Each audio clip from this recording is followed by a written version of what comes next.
Hello there. This is a bumper edition of the Corporate Agenda because there is a lot of crucial company publications from the energy industry to US banks to tech stocks as well. So let's get cracking. Now we start with utility company Severn Trent. In times of uncertainty, and we're certainly in a period of one of those, these stocks do rather well, such as this one, because they're seen as stable and reliable. Now this is evident in the fact that shares have outperformed the FTSE 100 since the EU referendum on this one. Also, if sterling continues to drop, then this company will be seen as a bargain for foreign buyers. All right, let's move on and talk about Matthey, because the company has made it clear that it's not leaving the UK despite those rampant rumours. Now, growth has done rather well in the past 10 years or so, with increased earnings leading to a share price that has surged since 2008. All right, let's talk about TalkTalk. This company has had a tough year thanks to a highly publicised cyber security attack. But apart from that, the company still boasts 3.9 million customers, so it's still very much a leader in this industry despite those cyber battles on this one. Then let's talk about the mining sector, because this takes centre stage this week. We've got production reports from the likes of Fresnillo. That's actually become the best performing stock in the FTSE 100 this year, thanks to a 2-year surge in the value of silver. We've also got Anglo American as well on the list there, with shares actually rising over 100% this year so far. Actually, compared with last year though, still 10% down, and actually compared with 5 years ago, 75% down, so still a way to go. And then we have BHP Billiton as well, which is it's actually recently announced plans to tap into its existing backlog of drilling if the price of oil stays above the $50 a barrel.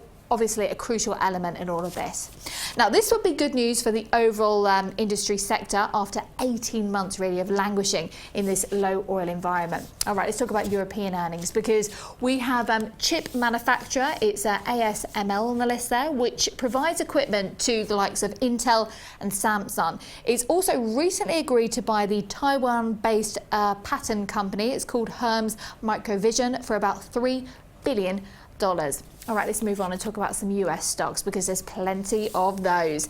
US banks, they've been reporting in abundance for last week or so, actually doing better than expectations largely. As we know, the UK referendum result has added to the economic uncertainty across the financial sector globally. I want to mention that JP Morgan reported strong second quarter earnings, so the hope is that Morgan Stanley will do very much the same and also manage to benefit from those levels of volatility.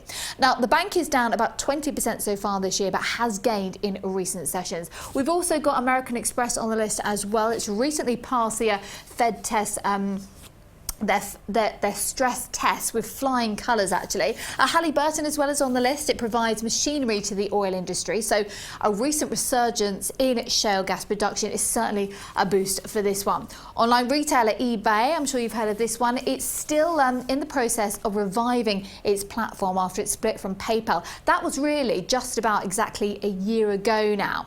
Now in the first quarter, it did report its first sales rise in 5 quarters as volume did manage to pick up.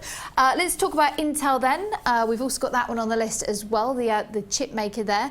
It's recently rallied in recent months, and this earnings report comes just days after the shock purchase of ARM Holdings by SoftBank. So it'd be interesting to see how this one responds to all of that. Okay, thank you so much indeed for watching. I did warn you, there's lots of information to take on there, so you can pause me if you didn't catch all of that. Thank you so much indeed for watching, and if it's sunny where you are, I hope you're enjoying that. I'm going to enjoy some sunshine this afternoon. See you later. Goodbye.